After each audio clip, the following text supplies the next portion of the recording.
What does it take to be a successful entrepreneur? A dangerous amount of coffee and a ton of grit. My name is Jason Tracey, and every week I interview business leaders to share their stories, life lessons, failures, and advice with you. Welcome to Coffee and Grit. What is up, everybody? Welcome back to another episode of Coffee and Grit, man. I am super excited. It's been a year since I've seen my friend Steve Zyskowski in person. It's always the best time. You know, I spend the year talking about Caerusnet and specifically the Caerusnet breakfast and, you know, how it's my favorite event throughout the year. It's like drinking through the water hose of all the best people. Last year, I got to speak on the stage, and I'm telling you what, I had appointments for the next 3 months lined up from being able to go to this event. And so super excited. I get to MC it this year. Steve's back in town from Arizona. This is his third time being on the podcast, but the very first time in the brand new studio. So I'm excited to have my friend in the studio, and we have the nice backdrop on the TV with Steve and the proper spelling of Caerusnet. So, you know, there's no confusion. It's on the screen. People can see it. There's no and they'll try to pronounce it. Is it Caerusnet or what is that? SeriousNet, SeiousNet. but the serious one is the one that I hear all the time. And the funny thing is, you know, I do take my business seriously, right? Like I show up to run these meetings, game on every time. I run 180 1-hour meetings a year for my different teams, 180. And yet every single time that I'm there, I'm bringing my best because I'm doing what I love to do. Love to be with the people, but it is funny when somebody new joins because anytime somebody once you know how to say it and you've been a part of it, and then you hear somebody else kind of struggle through it. It's like, how are you going to refer somebody to this if you can't say the name? If you can't say the name. But that's on me. That's not on anybody else. We all pick our own poison. And, you know, when I started this business, I was trying to think of a name for it. And, you know, everything that was going on at the time was like BNI, Business Networking International, LBN, Local Business Network. All the acronyms. There was SNG, I think, is still out there in the East Side, Sunrise Networking Group. Wayne Kirito, I think that guy's name. I don't know, but I shouldn't even give that guy a shout out. I'm sorry. It's all good. But I thought to myself, I got to have something that sounds different. I don't want to be sounding like everything else, like, you know, SNG, Steve's Networking Group. No, that's not going to do. So I did a little research, and I'm like, well, the goal is to try to help people capture relationship opportunities that can turn into referrals. You know, capture where people can see that, hey, this doesn't have to be something that like, oh, I've got to wait until somebody asks me, do you know of a good networking group that I can join to help grow my business? I mean, that doesn't happen. It doesn't happen for any business most of the time. So people need to learn how to bring things up, right? They got to learn how to create opportunities. They've got to say, hey, you know, what are you doing to grow your business, right? Because asking that question, maybe you learned something that you weren't doing that you're like, really, tell me more about that. But then it also gives you the ability to say, well, hey, you know, I don't know if you ever considered this sort of thing or not, but I personally have gotten a lot of value by being part of this business group, and a lot of other people that I admire in town that are also a part of it, that sort of thing. But the name came from doing a little research, you know, and I found out that it was the God of Opportunity. The Greek name is actually Kairos. It's with a K. But over time, you know how language gets massaged and that sort of stuff. Cirrus was another way that I found it too. And then I thought, CirrusNet, you know, like a network of people that are learning how to create opportunities, not just waiting in life, right?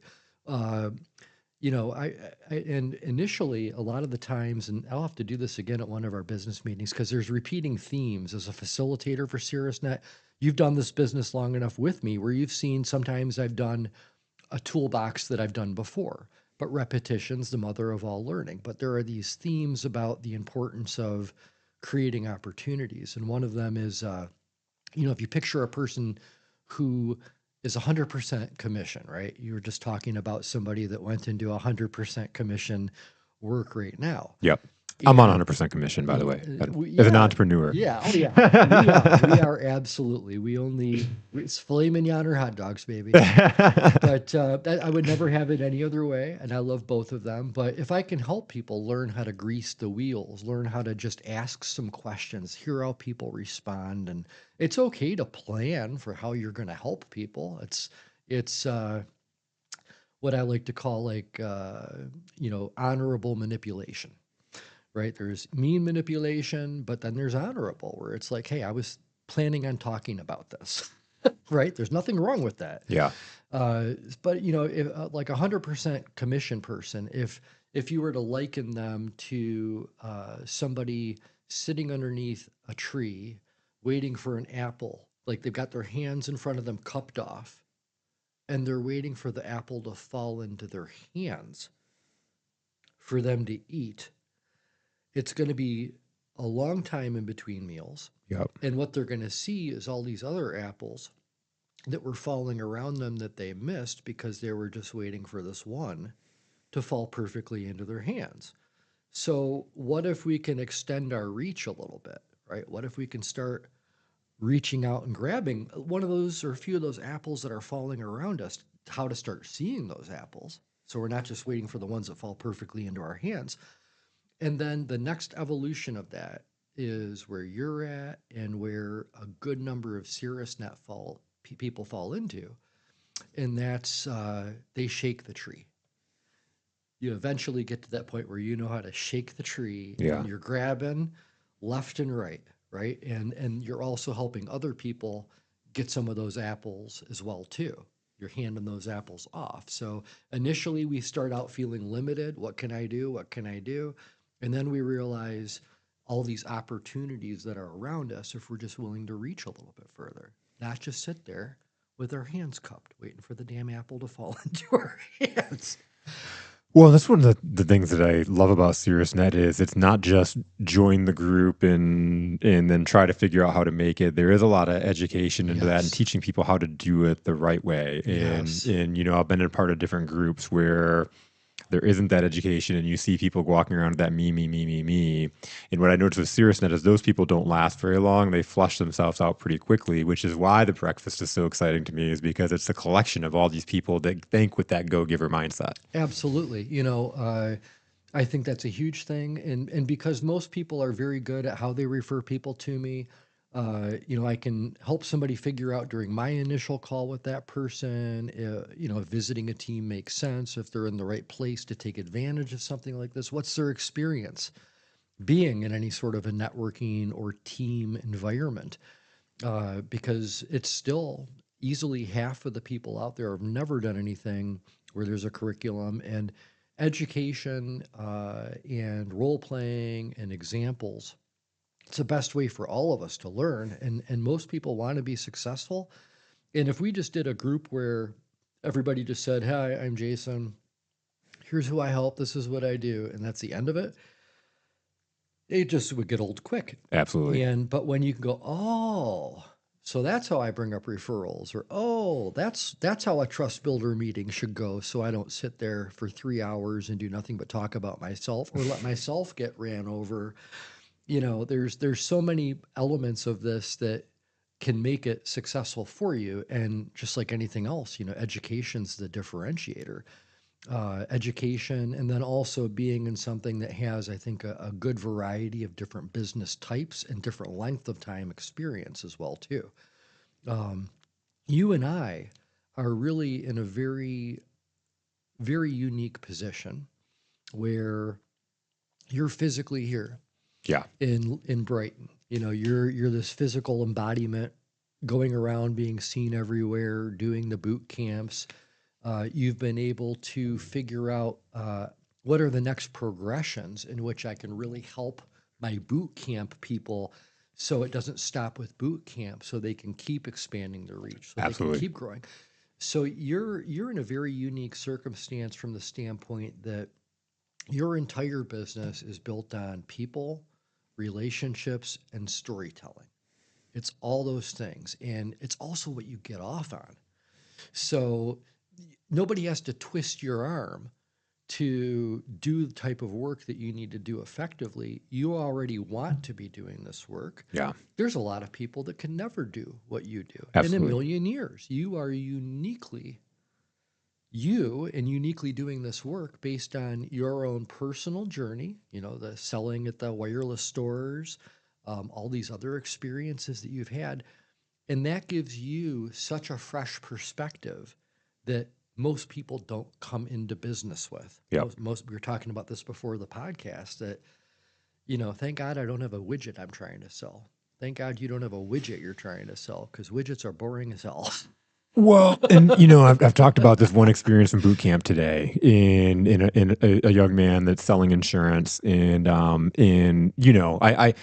I look at these industries and I don't get a lot of excitement working with real estate agents, mortgage brokers, insurance people, because they usually enter that industry to make money. Mm-hmm. There's not usually, I love the difference makers to me are the people that they have a personal story that attaches to why they do what they do. I have several personal stories that attach to and encompass to all the reasons why I do what I do. Yep. And, I know your story has led you into that same path, right? And usually people get into the insurance industry, or my brother, for example, got into the insurance agency because I can make a lot of money. And while that's true, and while he's been successful, does he really love it at the end of the day? Is it really him?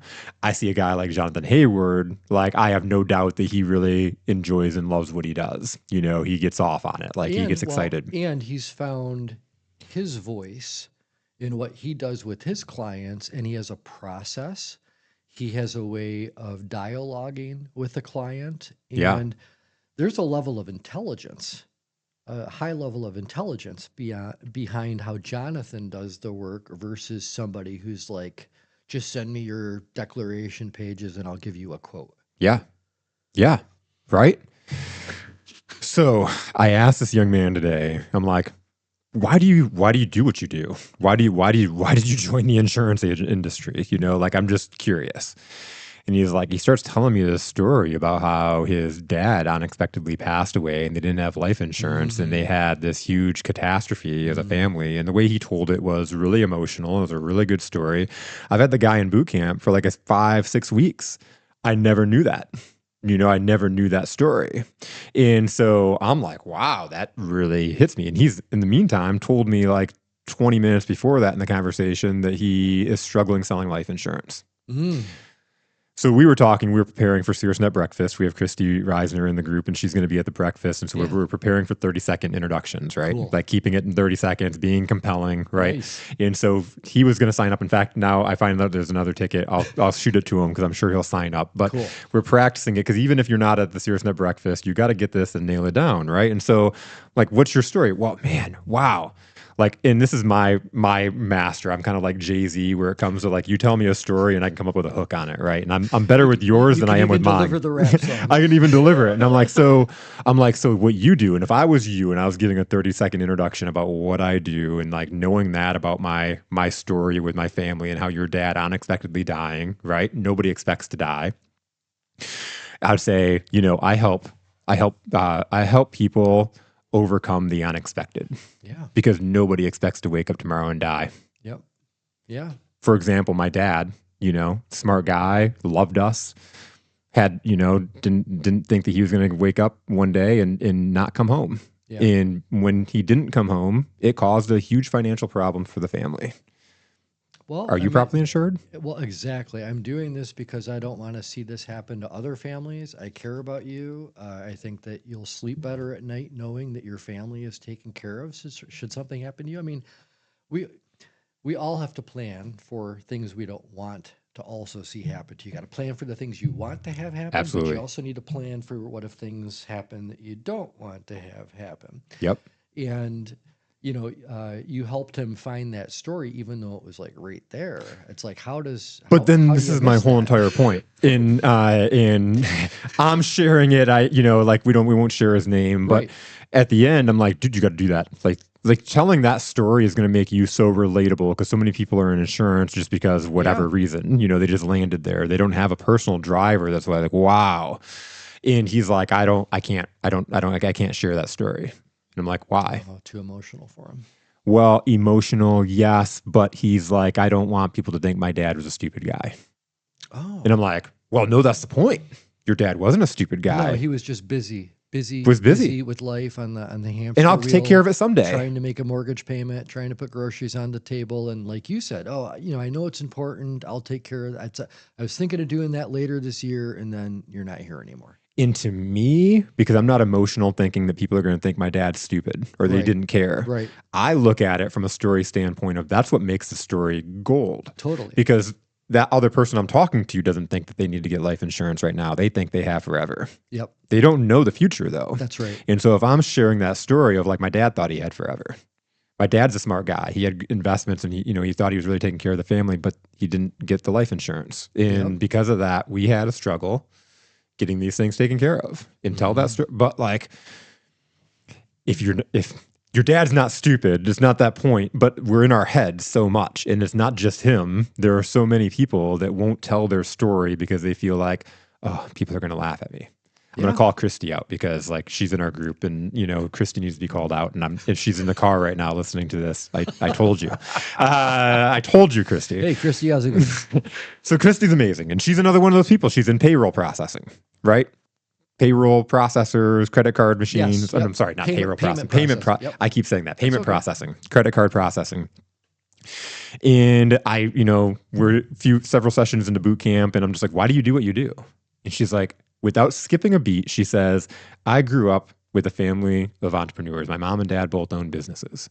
And she was like, and I watched behind the scenes as they got nickel and dimed in so many places. And so I'm just really passionate about helping the small business not have to get nickel and dimed and not get feed to death. Like, wow, that's a really good freaking story. She's been consistent with that. I heard that from her too. And I thought to myself, you must be going to Jason's boot camp. That's good. So she had this really, like through boot camp, she had this prospect that she was, I love telling these stories. So she has this boot camp, this prospect that she went out to and she felt like she was bugging them. She like kept going out there and they weren't doing anything. They were nice to her and they told her she could keep coming back. But the guy that owns the business, we found out the wife was the decision maker. The husband was the guy that she was talking to and he was dragging his feet. And so it was several months of time that she was going through with this guy. And finally she lands the sale. Long story short, she goes in there a few weeks after she got them all set up. They're using her services. It's maybe a month later down the road. She goes into the place. And the receptionist, who she's only met once, jumped out from behind her desk and said, "Oh my God, you're the credit card processing lady." And she was like, "Yeah." And she was like, "I'm gonna hug you." Aw, and she was like, not only did you save us money, she was like, it used to take me till 8:30 to close it. She's like, we close at 7. I wouldn't leave this building until 8:30 because it took me forever to close out the batch on the system and blah, blah, blah, blah. She's like, guess what time I'm leaving now? And Christy's what? She's like, 7:05. I'm out of here by 7:05. It saved her an hour and 25 minutes. So an hour and 25 minutes that she's there, that's her time. That's an hour and 25 minutes of pay that the owner is also paying. Plus the back end girls are getting tipped more often because the system's just easier. And she's listing off all these things. Well, Christy doesn't like cold calling. She doesn't like knocking on doors. It's uncomfortable, right? For anybody going and knocking on doors. Trying to meet people and do networking. And so that's what she's doing it the right way, but she's also mixing in and going out and knocking on doors. Well, this is a success story for, you know what? I don't like knocking on doors. I don't like getting rejected. But I did it this one time and look what happened. Yeah. And I'm like, that's a post. Put it out there. Totally. Because this is the thing. And this is my whole theory and not to take over the show. But go do Caerusnet. Go do the one-on-one meetings, like take it outside of the meeting, the weekly meeting that you're doing or the member minute that you do. Build real life connections and real life, relationships with people that you're meeting in the group. And then put out content. Serve your market, right? Tell your story. Amen. Build a know, like, trust that's out there, and it's putting lighter fluid on the sparks that you're building, right? You're going out there and you're creating little fires. Now let's put the lighter fluid on it and connect the fires and build a big old bonfire that's called your business, right? Yes. It's called your revenue and your business development. So Christy, boom, you're doing all this work. You're out everywhere. You're great. Like, if as far as payment processors, if you came into my store, I would want to talk to you, right? Like you've got a great personality, you like all the things, right? Now put that content out there. Just here, I'll make a post for you. I made a post for her, like put it out there. 2 months goes by, no post. So today she comes to boot camp and I'm like, you're doing the post before you leave here. She pulls out her laptop. She's like, for sure, going to get it done. Before I got here, she put that post out at 11 o'clock. Last time I checked it was 12:30. She had 70 reactions and 15 comments on it. Wow. Wow, that's wonderful. That is great. And it's really cool because when you get to that point, the way that Christy was able to help this business, not be nickel and dimed, have a better system that makes it so one of their prized employees can now go home and see their family an hour earlier than they're used to. What that does then is it makes it so her voice now has even more weight than it ever had. So if she's got one or two really awesome other providers that she's got a referral relationship with, a customer like that that's hugging her, she can also say, well, hey, I also have some phenomenal contacts, whether it's, commercial insurance, whether it's other things that you could know. Hey, what about you've got Mo on that team, right? Yep. What about the office equipment and other things? Once somebody respects what you've done for them, then when you say, I know another way to help you, they're like, really? Tell me more. So again, that's to me, it's like trying to find that next thing. The last thing that we should ever be doing is finishing our business with the client and then it ends there. Absolutely. There always needs to be another connection, another introduction. And I think that's where having a story, like what you just talked about, makes a lot of sense. And I think that's how you also become a better reputation, better referral passer. And again, the more people that you're able to help with good referrals, people take a second note of you, a third note of you, and then they go, holy crud, I've got to find a way to get this girl a referral. Yeah. She's referred a couple people to me. Yes. I'm keeping her present with me, and I will ask people, are you happy with what you've got? And, this is a time right now where I also think businesses, again, there's still a ton of uncertainty out there. There's still a lot of PTSD that exists on the business level from the COVID, right? Yep. Where everything Yep. was shut down and businesses had to shuffle and oh my. And then, then you got a change in leadership in the political world and you've got other stuff going on globally and people are like, okay, I guess the best thing to do is to learn to live with uncertainty. Isn't it? Because won't it always be? It's always going to be uncertain. It's always going to be uncertain. It's meant to be that way, quite honestly. It's meant to be that way because it always has been. Yeah. People just feel like, okay, I think things will be better for a while. And the other thing that's interesting right now too, like I'm staying in Howell with a friend of mine. Shout out to my friend Craig, who puts me up every year when I come back. Me and my wife, he's awesome, and his wife is his significant other, Renee. Craig runs a pool league over at Brighton Bowl. I'll be playing in my first pool tournament this evening at 5:30, playing some 9-ball. I'm a old pool player from the day. I don't play in Arizona at all. There's too much sunshine and outside. You're not going into the dark. Yeah, no, yeah. In Michigan, you got to have your winter sports, right? But anyways, to me, it's you look at like Howell and Brighton, and I often like when I see Brighton and when I see Howell today. Number one, I grew up out this way, so this is where I was learning to drive. This is where I drove a bike around town. I mean, I was there was nothing but cornfields on Grand River from downtown Howell all the way to that Grand River Road exit. It was like just farms, and then I remember moving back to Livingston County in 1998. And in 2007 and 8 is when the financial collapse started happening. That's when I closed my mortgage company and all the good stuff in my life happened at one time. But one of the things that I noticed, That's the way it goes. it does. But you drive downtown Howell and like one out of every 4 storefronts had a for lease sign in front of it.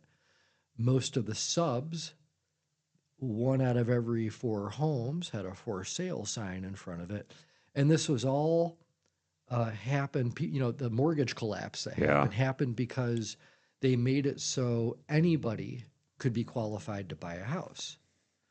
And there were mortgage people out there that subprime lending was their heavy thing because they could charge 5% in points. Think about that, $300,000 mortgage, you made $15,000 in fees on just for doing a mortgage. Wow. And these people had like prepayment penalties, they were in adjustable rate loans, and I refused to put people in those situations. And it's because of what we saw in downtown Howell. It's because of what we saw, and and then you look at like Brighton. Even Brighton back then had probably one out of every 5 or 6 stores was for lease. And flash forward to 2025, and Look at it now. Oh my God. yeah, Brighton looks like it's mini Birmingham. Listen, there's probably a huge difference since even last year when you Oh were yeah, here. it just gets more beautiful, more sophisticated, more rich all the time. Howell as well. Fowlerville's got some catch up to do. But For sure. Howell looks beautiful, and here we are in 2025, and people are spending $20 on a milkshake from M Street Bakery, Yeah. and Insane. it is insane. And I see all of that, and I look at it, and I go, "This is beautiful," and I hope it lasts longer. But eventually, there are cycles that happen. And, we've had overall relatively low unemployment, but things have gotten much more expensive. And I think that, we're a society that's addicted to cheap credit. Uh, you know, if you've got interest rates at 3%, 4%, you can afford much more house than if they're at 7%. And you go, oh my goodness. So there's going to have to be at some point some kind of a reckoning. Things just can't go up forever. Yeah. And it's a healthy thing. It's a healthy washing out of things. It allows for capital that wasn't allocated wisely to be recycled. Um, I don't know if you and I have ever talked before, but there's a book called The Fourth Turning. Hmm. And this guy is just an expert at identifying cycles of psychology and how things work. In about every 100 years, this cycle repeats. And the fourth turning, which is the fourth part of the cycle, is the most uncomfortable. It's when world wars have broken out. It's when other things have happened. It's usually when an old system isn't quite working as well as it Yeah. used to, and things are changing. And I think we're in a fourth turning right now. And the way that to kind of summarize the fourth turning and how it all works is like um, it's good times create weak men. Hmm. Yep. Weak men create bad times. Yep.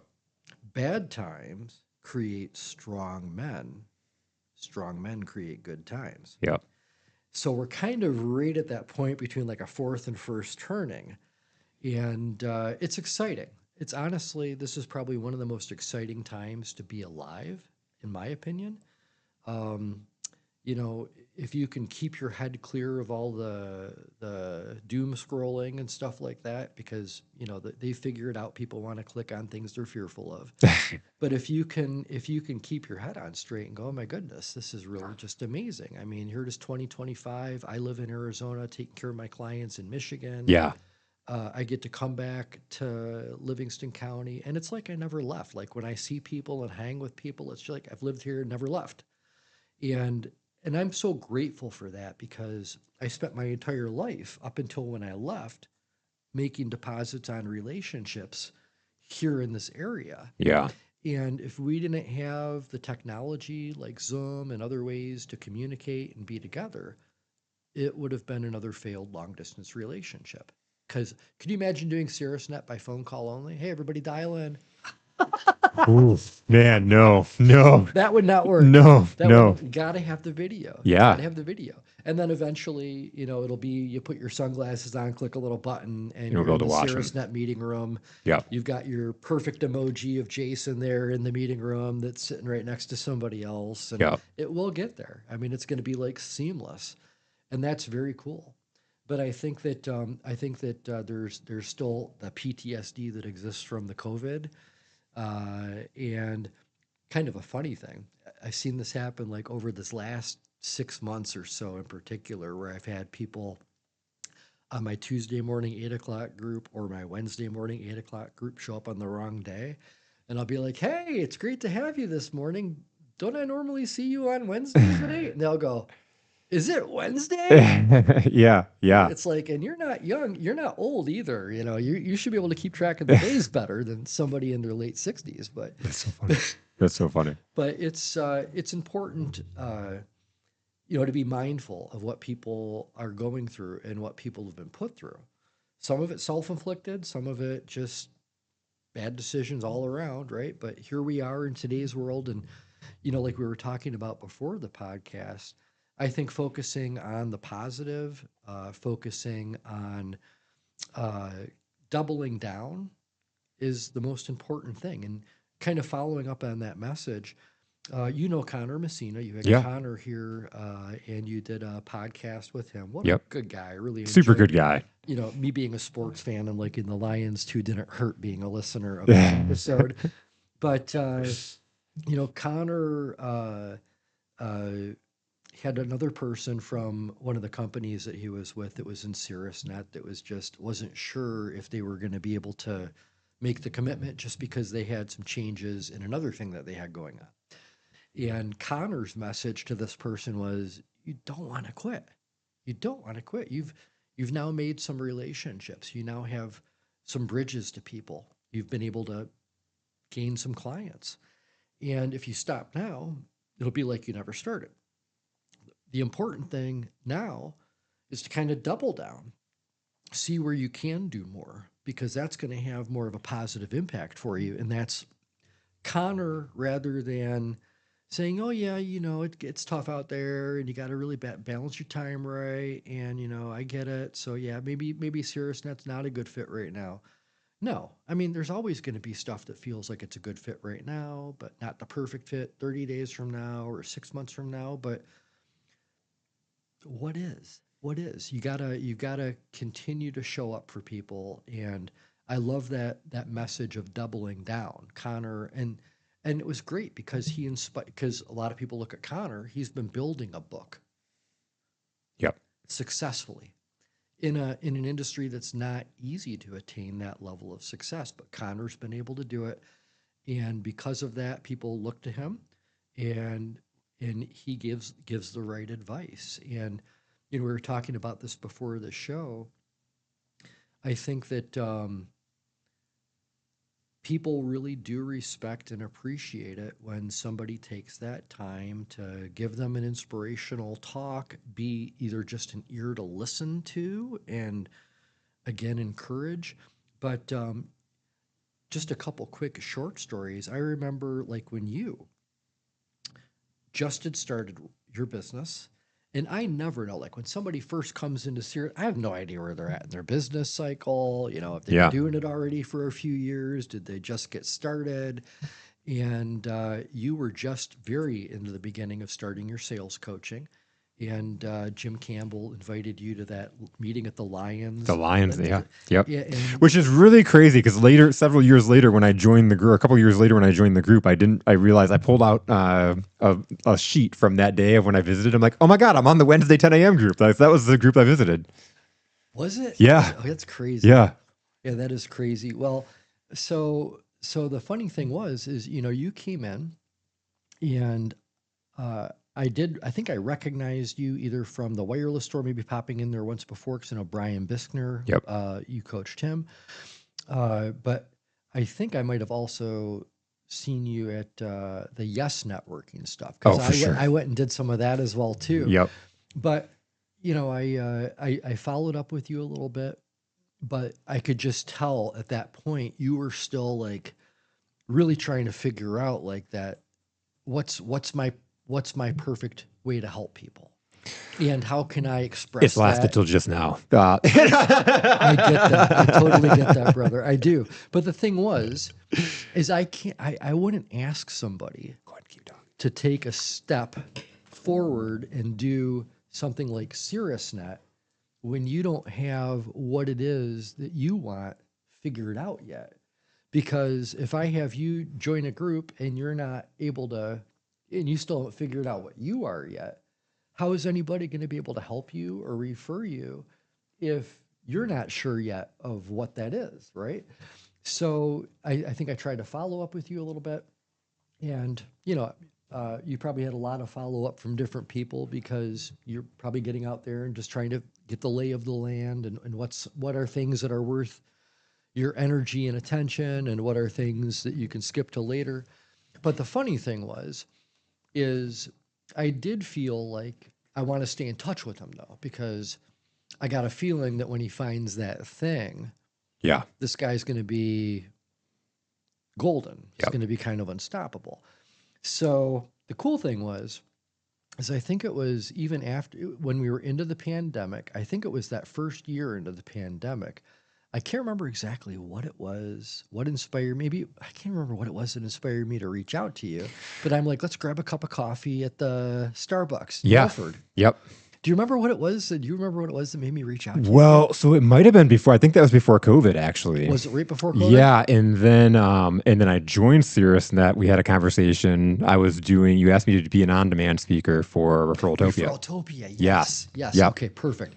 And that was during the pandemic because I don't remember visualizing you ever in an in-person meeting after that one visit that you had at the Lions Club way back then. Yeah. Because if you did, you would have visited me, I think. And I was trying to think, did I meet with you even before that Lions Club thing? I remember meeting you at the Starbucks in Milford.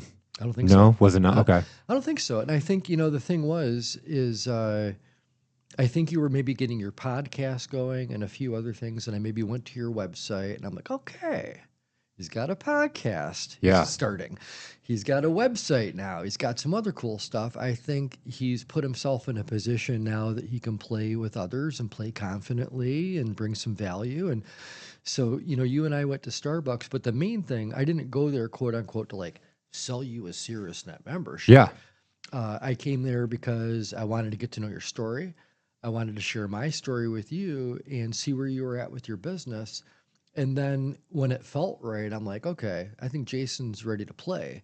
And then I'm like, hey, check out this roster. Take a look at the people that are a part of this group. This is a Wednesday group at 10 o'clock. It's on Zoom.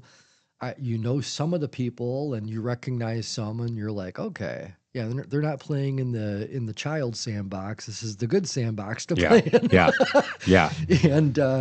And I'm like, why don't you come and visit, get a sense of it, and if you like it, let's have you be on this team. And there is a sense of, it's not really sales so much as it's just kind of like appropriate suggestions Absolutely. at the right time. Yep. You know what I mean? Yep. If you had joined earlier, you might have been frustrated because you might have been more frustrated with yourself. And, we've got to start getting some customers too, because have you ever been like hanging out with somebody who's not achieving their goals and not getting it's like, where's their head at most of the time? Bad. Oh, it's not good. It's not good. And if you're around that, you're going down that same tunnel. Right. But on the flip side of that, it's like, so I was patient. I wanted to keep in touch with you kind of lightly and see where things went with you. Oh, I know where it was. You also introduced me to Chris, the guy that does a podcast too. He was in some sort of a websites. Was it Chris? Chris Hingst. Chris Yeah. Hingst. Yeah. Yeah. And I did a little thing with him, and then I saw you guys were together. I'm like, oh, hey, Jason and Chris are hanging out. Yeah. I'll hang out with Jason. And so anyways, but the fun thing is that because I waited till it was the right time, you were able to come into Caerusnet and work it the way that somebody who now has some experience with people and networking and knows their own story can work it. That's a really cool reflection, really cool story, because it's, I felt that as far as figuring out my business, kind of going along. 2020 hit, and for me, I dove a lot into LinkedIn. There was I remember. What do you do? There's all the networking meetings are not going on. I just got to throw something out there. I go to LinkedIn, and I'm so hesitant to accept anyone's friend Oh request man. because I Yeah. could just put money down. I could, if I made a drinking game out of it, You would be inebriated by the end of the day. I'd Yeah. be going to AA for the rest of my life because it's like, okay, accept request. Boom. Hey, Steve, I've got this amazing program that I'd love to sell you and put you into. And I'm like, oh boy. Yes. Yeah. Yeah. So LinkedIn was not as bad as that No. before 2020. I got super involved in it right going into the pandemic, and the pandemic hit, and it was like, oh, boom, I'm really cruising along. I'm getting clients from kind of all over, and we talked about Caerusnet, and I'm like, I talked to Wendy, I talked to Doug, I was kind of Yeah. taking the Caerusnet tour, Sure. and I was like, I'm just kind of like virtual. I'm hitting everybody. I'm doing all this stuff, and I'm doing a lot of speaking stuff, and so I think I'm good. But then when you approached me, we were doing the on-demand thing, and you're like, hey, and it's exactly what you said. I got this group. I think it would be really good for you. I'm going to send you over the roster. Take a look at it. No pressure either way. If it's not the group for you, no big deal. But I just thought of you, and that's like that's my way of selling too. Is like, I thought of you. This may serve you. It's matchmaking. It's just paying attention. It's curating. It's, Yeah. hey, I notice you have a hot dog. Would you like mustard with that? Oh my gosh, I'm trying to sell somebody mustard. Somebody throw me in jail. Exactly. Well, okay. So I had a new client coming in here for the podcasting, right? And he was like, "Yeah, if for podcasting, doing a podcast episode for this price, I'm in. I want to come in and see the studio, though. Awesome. If I just went along and said, I had a client, right? He said, I see the price. That's what I want. I'm going to do it. I could have just kept it at that and got that price. However, I asked him a few questions. What do you really want to do with this podcast? Like, what do you want to see it go? Like, what kind of attention are you trying to get on it? What are you getting out of it now? Are you happy with what you're getting out of it now? What I see as a big gap is like, you've got all these great podcasts. You're interviewing all these really famous people, and that's really awesome. But nobody's seeing it because nobody's watching hour and a half long podcasts unless they're really in tuned and invested into it. And so how do you get them invested into it? Well, put out short little clips of you and Lance Parrish, or you and Mickey Redman, or you and Darren McCarty, or you and these amazing people that you're interviewing, and continually be consistent with it. And you're going to get, and I can do that for you for this price upcharge, right? Yes. You can do it. I can take, but I know the reason why you're not doing it is because you told me this. So I can make it easy for you. For $150 more a month, we can do this. Yeah. Boom. Yeah, let's do it. And that's okay. So are we looking to shake people upside down to shake all the money out of their pockets? No. Yeah. You're just trying to qualify, do you have the money in your pocket to get you where you want to go?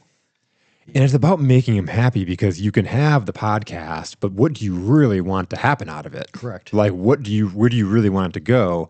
And if you continue doing what you're doing, it might feel okay, but at the end of the day, you're questioning, like, why am I not making any money? Why is it not growing? And you get frustrated. And you start searching for other solutions, versus if I can sit down and I can understand really what your vision is and where you're trying to go, I can help you solve that problem. Yeah.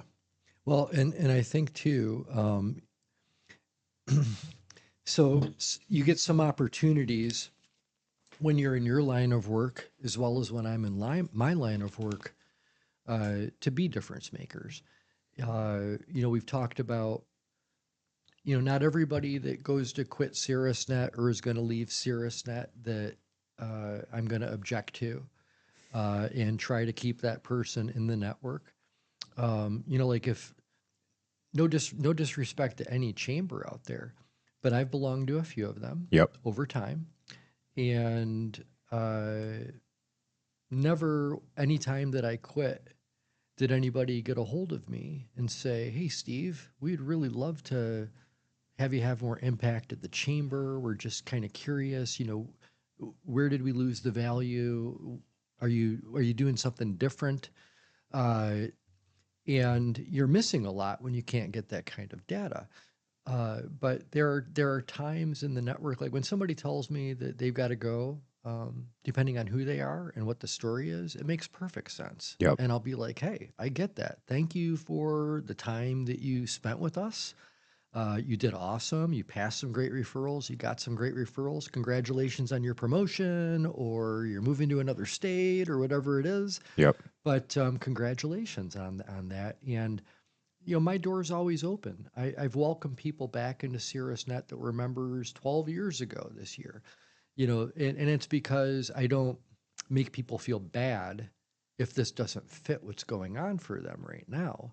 It won't always be a good fit. For some people, it will. Hmm. But for some people, they need to take a break or it's not a good fit. Sometimes when somebody quits or is expressing that they don't think they can do it anymore, depending on who they are and what the circumstance is, I will definitely try to talk them off the ledge. Robert Pierce. And the reason I'll do that is because, somebody like Robert, who owns This Guy Cleans House, just a phenomenal, phenomenal human being Yep. and a great business. I mean, I've used his service for a house that I had. He did my move out cleans, getting things ready for the next renters. And he was referred to me by Angela Pucella as well as Christina Maria, the photographer. Mm. They both Yeah. referred him to me, and he came to my house and did the estimate. And then I said, so, each of them referred you to me, and the reason each of them brought me up to you is because they know that you're leaving your company to go start this cleaning company. And cleaning, I think he was in retail at Target or something of that nature, and then he left Target to start his own house cleaning company. And they felt that you would really recommend or really benefit by being with other professionals and growing your business through Caerusnet. So I had to talk with him about what Caerusnet was, because I don't expect my clients to give like the dissertation as to what Caerusnet is the same way I would do it, right? Yeah, absolutely. To me, just enough to whet somebody's interest is good enough. I'll do the rest. And so Robert agreed after we talked to come and visit the team that you're a part of, and so we attended it. And we talked right after. He's like, "Yeah, let's do it. This sounds great. I liked it. I liked the meeting. It was better than I thought it was going to be. I wasn't sure how it was going to be on Zoom, but I loved it." And I'm like, "Great." So he starts. I'm like, "Great. Got a house cleaner on the team. This guy's a great person." And then 90 days later, I get a text from him that he's got to miss a meeting or two because he had to take on a cleaning client. I don't know if maybe somebody that he had hired to do it wasn't able to do it. So now Robert's in the field, can't make the Caerusnet meeting. And he started feeling, I could tell just by the text, I could feel the weight on him. Like, I want to do these things, but I've got to be in the field to make money. And, Yeah. you could chase your tail all day long. The And then, beginning entrepreneur struggle. For yes, sure. It's real. yep. So, he's somebody I didn't want to see go. So, I called him rather than texting back and said, "Hey, do you have a few minutes?" Number one, Cirrusnet is not 100% thing. You don't have to be at 100% of the meetings. I deal with people who have very, very thick schedules, lots of moving parts to their lives. And if I were to expect people to be there at 100% of the meetings or 90% of the meetings, it's unrealistic. It's unrealistic. But 80% is what I'm looking for. Don't worry about this. Like if your goal is to build your business and you keep focusing on it, I'm running the team meeting. I can take care of the team. And if you need to miss a meeting, just text me, tell me you're not able to make it, and that's fine. Yeah. I appreciate communication. I appreciate people that don't show up. Sometimes there are people that are on my teams that they don't check in, they don't show up. And now I've got to be the one that's outbound going, "Hey, I missed you at the last meeting. Are you okay? Will we see you at the next one?"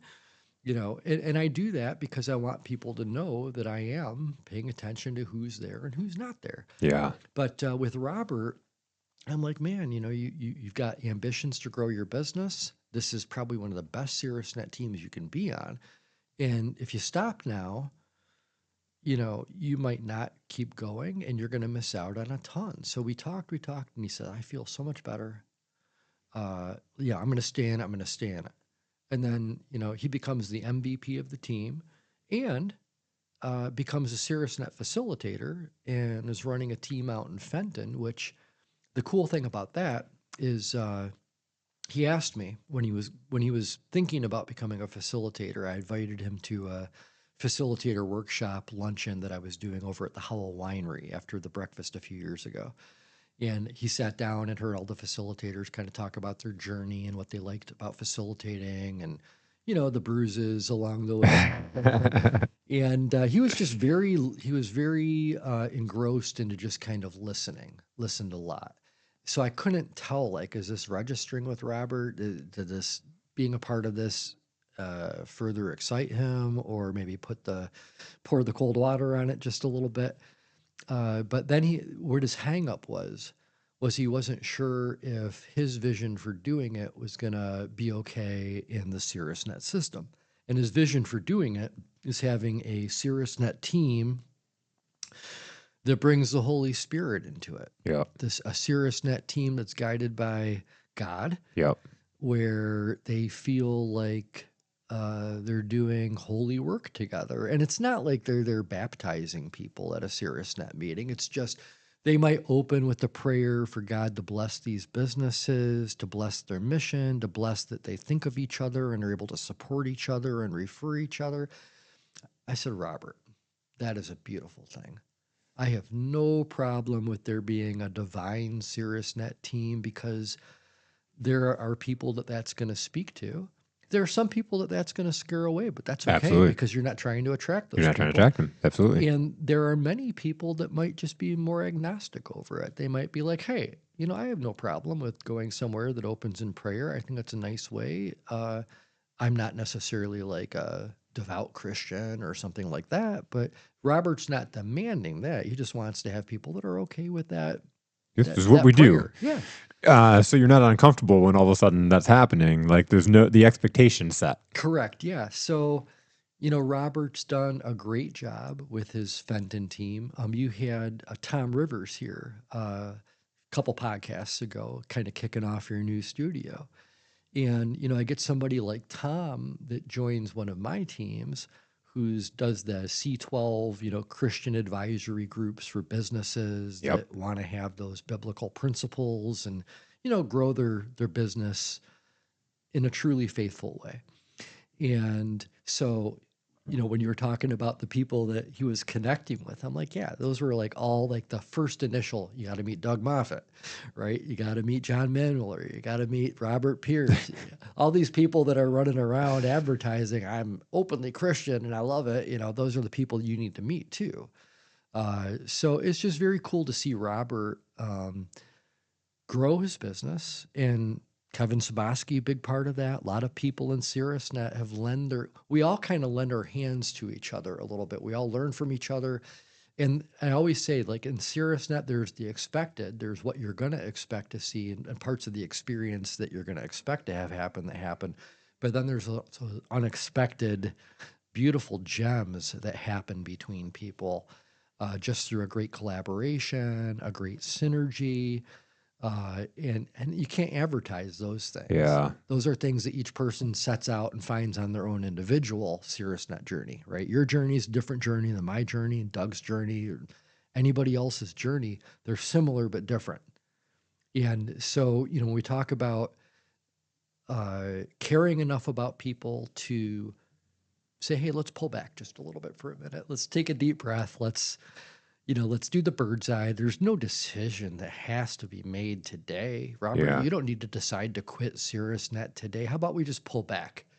Because sometimes your eyes opening another day, you just feel different about something.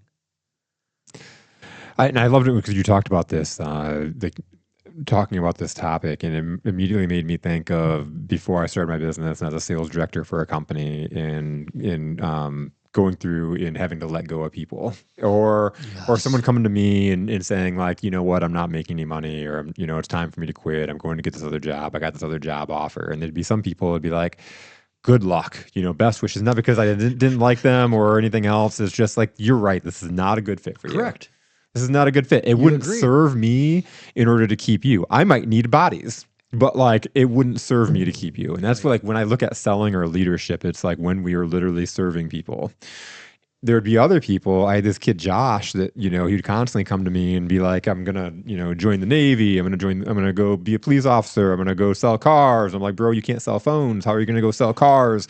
And, like, it's a hard industry. And like, for real, like, let's buckle into this. And like, I'd be real with him, but he was making progress. And when he was like, he like came to me, he's like, I got this offer, I'm going to quit. And it's like, just right there, you're right there.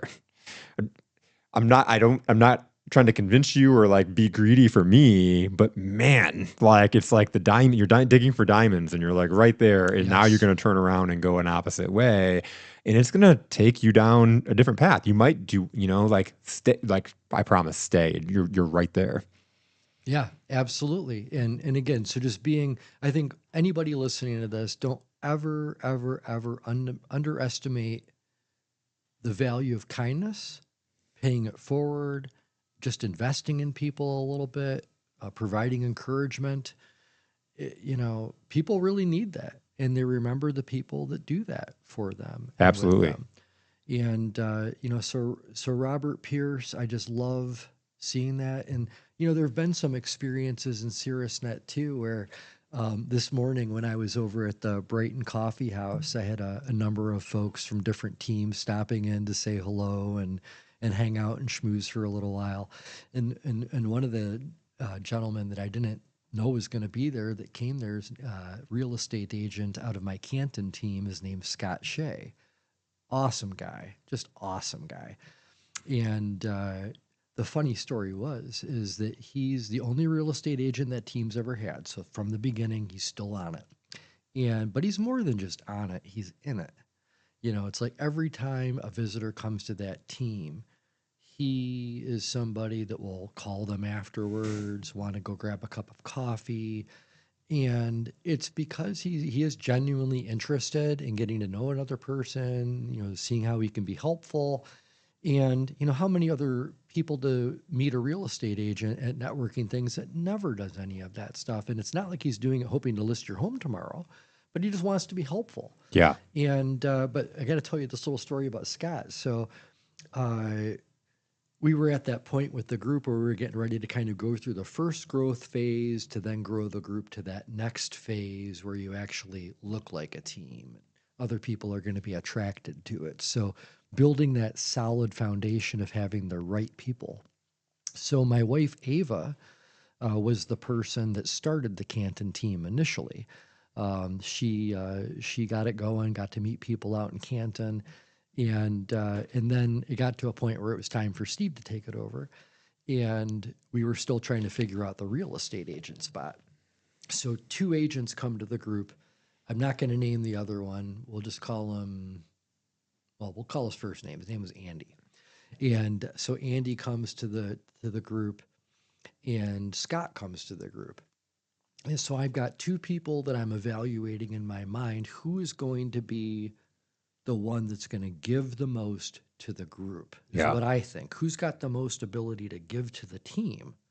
Because it's the one that gives to the team, it's going to be the one that receives the most from the team. And uh, so this Andy guy was talking about, he's like the number one person at his office, and how many homes he sells every single year, like, hundreds, and all this stuff was really just trying to be this, impressive. He just had this look about him like, I don't even need to wipe my butt when I'm done pooping. You know what I'm saying? Like Yeah. everything is Yeah. perfectly clean about me. And then Scott, his presentation was just much more down to earth and more relaxed and more interested in other people versus standing there and spouting off all these stats about I went to University of Michigan, I did all these things, and Mhm. he didn't do any of that. His interest was getting to know the people. So we get back, and my wife was still kind of a student at trying to figure out how do you put together the chemistry of a team, because a lot of people would think, oh, the person to give it to is the one that's got hundreds of transactions every year because they're going to be with all these customers. And the reality is the person that's doing hundreds of transactions probably has 5 assistants under them managing these transactions. How many are lead driven? And so when I called Andy to tell Andy, thank you so much for visiting the Caerusnet team. You're obviously very successful, and you come to me from a good referral source. Like the referral source that he came from was not happy with me that I didn't take him on my team because Hmm. he had even taken time to go be a part of that team meeting and bring the guy there. Yeah. Oh, yeah. Okay. And he got he was a mover. He got a lot of business from the real estate agent. And so I said, Chris, I appreciate you bringing Andy to me and stuff, but I'm going to be going with the other agent. So he wasn't happy about it. And when I told Andy that I was going with Scott, Andy really quickly got kind of defensive about it. Are you kidding me? I run circles around Scott Shea's production. I sell more homes in 1 year than he would sell in 5 years. And I'm like, that's just one of the reasons I don't That's one of the. And conversation done. Thank you for Well, confirming I made the right choice, right? It's like, yes, because here's the thing, like Amy Knight. I don't know if you know yeah. Amy. Oh, yeah. Okay, so Amy is like a legacy real estate agent here in Brighton. And when she came and visited one of my teams, at the same time another agent was able to visit the team, I had to give the other agent the opportunity to be a part of that team. The other guy had gotten there first. This was his second meeting. He showed up. He was solid. Brought the mortgage person that joined. And while I loved meeting Amy, and I thought she was fantastic, I apologized to her. I said, I really wish I had a spot for you because you're exactly who I'm looking for. Yeah. And rather than her going, but But Steve. I'm from a legacy real estate agency, and my office closes more transactions than the person that you brought in. What Amy said was, Steve, I totally understand. I totally understand. And I said to her, I said, if you don't mind, Amy, I never know when there's going to be an opening for a real estate agent on one of my teams, but I would love to reach out to you if that were to happen. And if that were to happen, all you would need to do is come visit that team. And if you give me the thumbs up, then you're the real estate agent. So Amy, rather than Andy, where Andy's like, screw you, I outperformed Scott, blah blah blah. Uh, Amy was like, oh, I totally understand, and yes, please keep my name on hand. And if an opportunity does come up, please reach out to me. So you can tell good people by how they Absolutely. handle not getting what they want initially. Do Yep. they still have tact? Are they still, or are they offended? Right. And so Scott, he's been the MVP of that team. He organizes team get togethers with others on that team, and he's at every one of them. You know, we all make good decisions with certain people in our lives, and it's like he's one of those ones that like one of the top better decisions. Because if I was a rookie doing Caerusnet and I wasn't sure who to take, I might have tried to take the flashy person Oh, being absolutely. sold by the flash. Absolutely. And Scott, he's still one of the better producers over at Berkshire Hathaway. I mean, he handles referrals well. I can tell you that firsthand. So he's just a great person, and you can't build a team without people that actually care about the people on the team. What's huge, and what a cool story in the sense of how quickly it fleshed out for you to understand I made the right decision. Even if it wasn't Scott that comes in and does a great job, you knew that this guy wasn't the guy.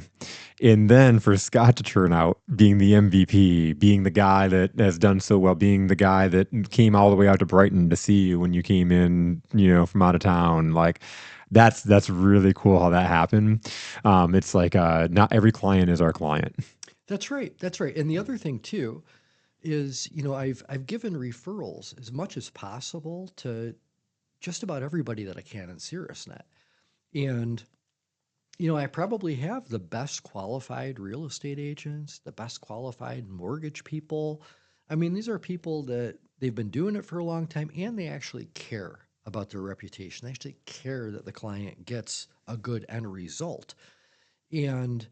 But how do I refer?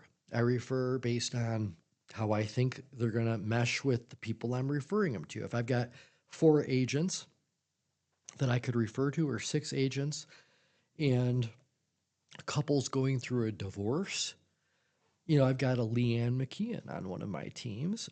from Movement Mortgage, and she's a certified divorce mortgage specialist that can Mm. help people. Yep. She can work with the attorneys, the financial advisors. And if I hear somebody's doing this because of a divorce, who do you think is going to be the first Oh, person that comes to 5,000%. mind? Yeah. And each one of them have kind of their own thing that they stand on better than most people do. So, Scott has just been phenomenal. In his company, Berkshire Hathaway, they sell all across, the United States as well too. And I've got an uncle that graduated also from the University of Michigan. I know Scott graduated from the University of Michigan. My uncle has his house for sale in Washington State right now, looking to move to Tucson. And Scott vetted an agent out of the Tucson area through Berkshire Hathaway, through his real estate agent firm. And my uncle has thanked me so many times about like how great this agent was. They Oh, that's saw like awesome. 25 homes when they were there in Tucson, well knowing they weren't going to put an offer on any of them, that they were really looking to try to understand the communities that they could be in, what the different communities had to offer, and that they would go back to Washington, put the house up for sale if they wanted to move to Tucson, which they're in the process of doing. So, to me, because Scott had that University of Michigan, because of who I know Scott is, and that Scott's going to be detail oriented, who he's going to find to match with my uncle. And then, once a deal finally happens, Scott gets a referral credit from that. So that helps put some food on his table. So it's all, to me, it's all, and then I've got other ones that like, I've got an agent out of one of my Ann Arbor groups that she specializes in vacant land. Most real estate agents want to run from vacant land, and she is phenomenal at it. So it's like you gotta kind of match up all these different agents. Where are their areas of specialty, or is it a very specific market that they know better than anybody else? But it has been a wonderful resource to be able to hand people off. But I think matchmaking and dot connecting is also really important as well too, because you could have a great real estate agent and somebody that needs to sell their house, but if they don't have much in common, one's super quiet, one's over the top, Yep. it could be like, why did you refer that person to me? I couldn't wait to get them out the door. Exactly. So shout out to Dr. Lisa Profira, who's going to be at the Caerusnet breakfast on Wednesday. She is phenomenal. So she's one of those medical doctors that was, MD for a long, long time in the system, and was just disenfranchised over a period of time at her inability to really spend a lot of time with patients, really get at the root causes of things versus what the insurance companies and everybody else directs you to do. Yeah. So she left, I'm sure a well-paying job in that field, but it owns you. It's 100% of your life. And she started her own, uh, what I call it's a rejuvenation practice. So she helps people kind of reverse their aging, helps them look better. She can help people get rid of migraines with Botox injections. She is a licensed medical marijuana card issuer. If somebody's thinking that green plant medicine can help them sleep better or concentrate better, she will educate them about the different cannabis and what they can be used for and how to use them properly. Um, just does so many different things. And one of the other things that she does is she's got her own CBDs, her own brand of CBDs Oh, that she wow. sells. She'll be at the breakfast with all that stuff. And she has this thing called Sinus Blaster that she's made. I buy it every year from her.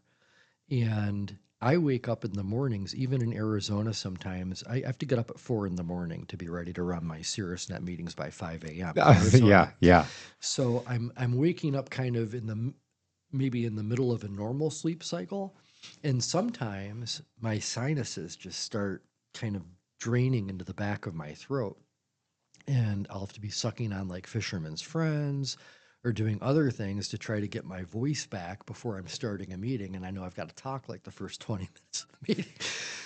Her sinus blaster, I get like a little cup of water, put a drop of it in there, stick it in the microwave with a little thing of like handy wrap over it so it can kind of steam up. And then I take it out of the microwave, lift the handy wrap up, and I'm just breathing in the vapor Oh, that wow. comes through this sinus blaster. And I kid you not, in about 1 minute, it's gone. Wow. And this was something, even, I've dealt with this my whole life. So when I was in Michigan, I would be getting up at, I don't know, 5:36 in the morning to get ready for the day. And almost as soon as I would get into my car leaving my house to drive from Howell to Brighton, the sinuses would just start draining down the back of my throat. So for like the first half hour of every morning, I'm like that trucker that's spitting out their window and phlegming it up and everything. Oh, man. Headache from like sneeze coughing and stuff like that. So this sinus blaster takes care of all of it. I don't have to deal with any of that anymore. Um, Boy, one of the 1,001 reasons I love Caerusnet. All the ways that my life All is, the people. all the ways my life has gotten better thanks to Caerusnetters. And I also wanted to say something too. I've got to say one more thing about a real estate agent. Yeah, Angela. She was also somebody that was very gracious when I was going through the process of trying to figure out who's the right real estate agent for the Wednesday 10 o'clock group. There were two other agents that were kind of vying for that spot. But Angela, in addition to going to the team meetings, she did a Referraltopia. She went to the Referraltopia Afterglow. She was really showing that this is something she really wanted. And I also really appreciated her shining personality, somebody that always can bring sunshine into a situation. So, she's been an outstanding member of this team. So, I'd rather not have an agent on a team than have the wrong agent on a team or mortgage person or anybody from that standpoint. Somebody who's kind of an energy suck, or as you mentioned, somebody who's self-centered. It's, I think we're the most successful, most happy as entrepreneurs, business people in general, when we're doing business with the right people. And I talk a lot about riches and niches and really, breaking down and really understanding what are the traits of an ideal client. And we've talked about it here over the last like 30 minutes or so, in and out between the different people that we've talked about, and even talking about your groups and how you can identify the right people. You can identify them by just, you could probably, I would be willing to guess, not to put words in your mouth, but I'd be willing to guess within 30 seconds to a minute, of talking to somebody, you could probably start to understand if they're a good fit. I think I can quickly find out if somebody's not a good fit. Sometimes, okay, so with facilitators, Chaz Carrillo has been awesome out of the Lansing area. He's like Caerusnet Lansing. He is the green team. Yep. Without Chaz, there's no Caerusnet in Lansing. And when I went out to Lansing, there was another person that was looking at starting a Caerusnet group out there.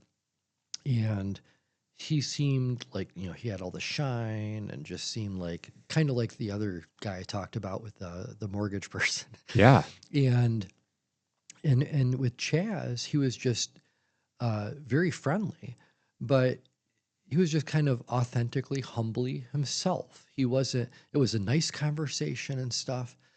And I went to his kickoff meeting, and he had like 40 or 50 people coming to this gathering to learn about what Caerusnet was. And I got the mic to kind of share what it was a little bit. And Chaz had with him, he knew I was a huge Foo Fighters fan.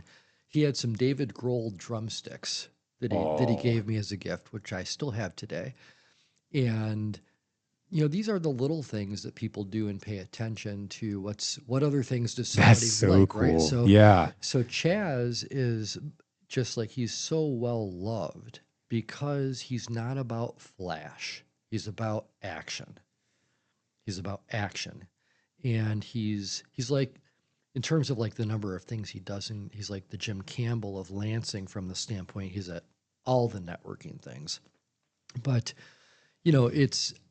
anytime if I've got somebody that's with me that clearly I can tell smoke signals going off, not so sure that this person's the right fit based on 12 things they've said and how they won't give any eye contact and they're checking their phone while they're talking to me. Okay, yeah, I can figure that person's not a good fit. But what I have figured out is that I don't know exactly like who's Yeah. going to be the perfect facilitator, Yeah. Ooh, because yeah. there have been times when somebody comes in, they're like, yeah, I'm going to start one group and then I'm going to start two groups and then I'm going to do this and I'm going to do that. And they've got this big vision for all the stuff they're going to do. And I'm like, hey, if you could launch one, If you eh, could start here, it'd be yeah, pretty cool. yeah, if you could just get one going and get a feel for it and see if you can have success doing that, there's what you think it's going to be like, and there's what how you think people are going to respond and take ownership of something, and then there's what actually happens. Yeah, absolutely. And I've had some people that again were just like totally, oh, we're going to do this, we're going to do this, it's going to be huge, and I'm like, okay, let's just get one. And so Chaz has been super duper solid. Many of them have. I mean, the facilitators I have right now, I think, are the best I've had as a collective, just in terms of solid people. And they know what they're doing with their teams, and their teams like them. And that's huge. And so, seeing somebody like Doug, Doug Moffat, you've had him on the podcast, exceptional human being. And he could have given up on his Detroit team. He started a Brighton team like me. I started Brighton first because I Yep. had roots in Brighton. I could call people and say, hey, here's what I'm up to. Come check this out. Doug did the same thing. I went to Ann Arbor next. Guess who else went to Ann Arbor next? Doug started an Ann Arbor group. Why? Because he spent a lot of time in Ann Arbor, had Ann Arbor people. Starts an Ann Arbor group. And then the real challenge now is, can I go to Detroit, where I do not live, where I don't have People. that I've been mixing with for years, that I can just go, hey, look what I'm doing. And it took a long time to get that group to where it is today, which might be around like 15 or 16, so a nice group size. But he stuck with it. The right people on his team stuck with it. And one of the things I love about the way Doug does it, and Steve Beber and myself and others, is we lead by example. I'm like, Yeah. hey, I'll go out and I'll try to see if I can even find some people to come visit the group on my own. Hey, you refer somebody to me that wants me to visit the group, like you referred the gal that does the in-home Yeah. healthcare. Yeah. And I know that right now she's feeling, Literally working in her business. Yeah. well, I mean, she's got a capacity issue right now. And, we know the GWC from EOS, you got to get it, want it, have the capacity. So it doesn't matter if you get it, doesn't matter if you want it. But if you're going to be constantly having to put out fires every day, you don't have the capacity to do this. Absolutely. And I'm not interested in false starts. I'm not interested in welcoming somebody to a team 1 month and going, hey, it didn't work out, they're gone already in 60 days. Yep. No. I think once she's in the position, she'll be great. She was so excited to be there, and she wants to be, as a business owner, it's like you're in a place where when you start off, you've got to work in your business. Yes. You're out there grinding, Yes. you're building your business, you're Yes. figuring out what you have. And then at some point, hopefully you're able to pull out and work on your business. Yes. You have a team, you have your system and structure set up, and then you can go on there and grow and go to another level. You can get more clients for your team. There's so much more you can do. And Diana's in that transition. And so it's, Well, I'm excited to see when she can plug in, because all she wants more than anything to be able to go. She's like, I want to just dress nice, and I want to go to networking meetings, and want to meet other business owners. And she was like that, Mike Johnson was the guy that did the 10-minute presentation that day of the meeting. And she's like, I need to meet with him because I've never done a financial structure before for my business. And he said a couple keywords. And so I connected her to him, and she connected with Michael Mayernick because he's in that space that she's in. Yes. And talk about MVPs. We have to mention Mike. Just I had a post out a few weeks ago on Facebook, and at boot camp, literally that day we were tracing back how you knew each other, because I think it's important. Stories are data with soul. Oh yeah. And when you can go back and you can start to trace back, like, how did I meet you? How did I get connected to you? How did I get here? How did I blah blah blah? And everybody in the room boiled down, they knew each other because either Mike connected them directly, or he connected them to somebody that connected them to them, or they met me because of Mike, or somebody that Mike connected them with came back and connected them to me. And it was really interesting. So I put this post out of like, hey, if you look up dominate in the dictionary in Livingston County, you're going to see a picture of this guy. And I had a picture of Michael Mayernick and just that go-giver attitude that he has, and how many conversations I have out there when I'm out in the wild of, man, you never believe that the guy that just does the most for me is this mitten junk guy. Like there's this junk removal guy that he just like, he's blowing me up with people and like he's connecting me with all these people. And it's conversations that I have constantly. Yeah, But it doesn't then matter what you do, it's who you are. it's who you are. It's who you are. And then, but you see him thrive in his Yes, business. yes. And right away, as he met up Diana, he was like, oh my God, I'm going to put you in these places and these places. And then he sent me a message of like, oh my God, she's a difference maker. She's just, she's got to get out there Yes. and do this thing that, connecting and meeting people. And she, had like frustrations of hiring people. And she's like, do I really want to do this? And, like I quit, kind of like, we all go through that. And I sent her the message that Mike sent me. It was like, look at this dude thinks you're a difference maker. I think you're a difference maker. When you go out there, you're a difference maker. You got to keep doing it. Yeah. It's going to be tough, but you got to keep doing it. It's the same thing. It'd be easy for me to tell somebody that I didn't think was a difference maker to be like, you know what? Maybe you should look at different situations. Right. But when somebody is one and you're reminding them of it and you're like, hey, we just got to hammer through this. Most of the time, you just got to lick a few problems and then know how to continually lick them when they pop up and it's done. Yep. And you get back to working on your business and doing all the fun things. A lot of people that are in the networking groups, some of them that, are the owners of companies that they have employees for, they go back to their family and their family doesn't want to hear about work.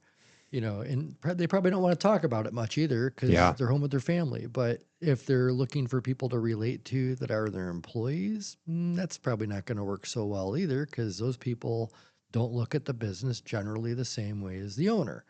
So when the owner goes into one of those groups, most of the people are either the owner of the company or they're one of the better salespeople in the company and they're well connected. And now you have people that you feel a little bit closer with, and you're surrounding yourselves with other people that have the same struggles, same challenges, same dreams. And that's a huge deal. So, kind of getting back to this whole thing where we talked about Connor and his rooting on the person that wasn't sure if they could do this anymore and saying, no, double down. And Robert Pierce and saying, hey, slow down, and giving him a chance, right? And now he's even thinking of adding another Caerusnet group for him to run, and he wants to do it with that divine style. I love it. I just love it. I love it. And I brought up riches and initiatives earlier, and we've been kind of weaving through this, but it's exactly that. And a lot of people would, would fear really narrowing it down and saying we're a faith group. Oh yeah. Like because it is going to turn away some people that don't want to be a part of that. But good, because that's what you want to create. And that's not a bad thing. You're trying to create something and you're going to bring a group together and they're going to really connect and bond and build to do business together because they have got this common thing that they're rallying around. But it's so much easier to find them. Yes. You talked about Tom. Steve Rivers? We got you, Tom. We got you, Tom. We got you, Tom. So we talked about Tom, in my first conversation with him, he's describing his perfect client. And I'm like, have you met Robert Pierce? And he was like, no, somebody else told me I should meet him too. And I'm like, it's because the reticular activation system, you two need to meet each other. Like, and then a couple weeks later, I get a message from Rob that's like, oh my God, thank you so much. You've blessed my life of bringing this relationship in and and that's really, really cool when you can do that. Totally cool. Just by connecting people together. Absolutely. No, I mean, that's what it's all about. So to me, I always love connecting people when when a new person comes and visits the group. A lot of times there might even be somebody that's on the call, like on some of my teams, just depending on where they're at and with the meeting. I'll say, hey, would you mind hanging out if I put you in a breakout room with this visitor that's here today just to kind of share your Caerusnet experience? I'm not listening in. I'm not telling them what to say about their Caerusnet experience. Yeah.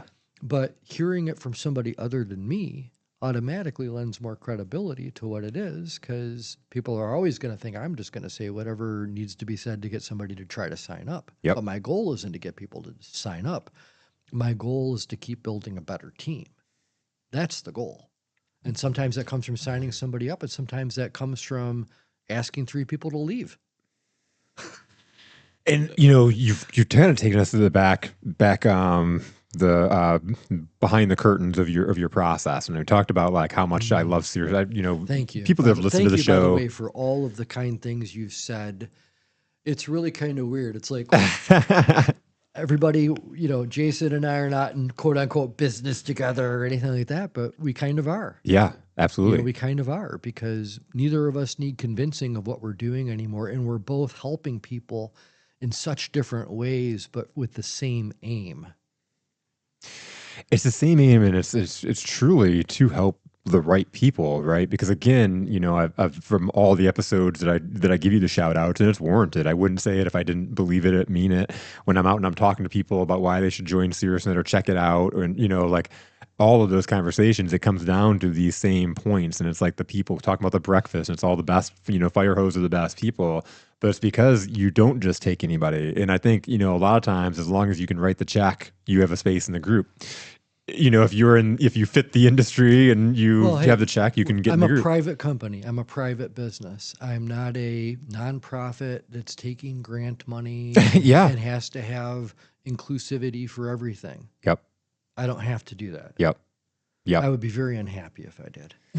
But what's so great about that is a lot of people do end up folding into the money sometimes, and then that creates an inconsistency in the groups because you're getting certain people that the real estate agent that that more thinking about themselves. And what you've done is you've broken down those walls, and you've taken us through behind the curtains, like I said, of that process in the matchmaking, and even telling that story of the real estate agent of like who's going to serve this group better. Is really, really awesome. Thank you. And then I want to touch back because as I'm talking about this, it reminded me of something way back at the very beginning of the conversation in talking about when people leave, they're not like, they're not my client anymore. Right. So I don't, they're not paying me anymore. So who cares about them? Who cares about them? Right.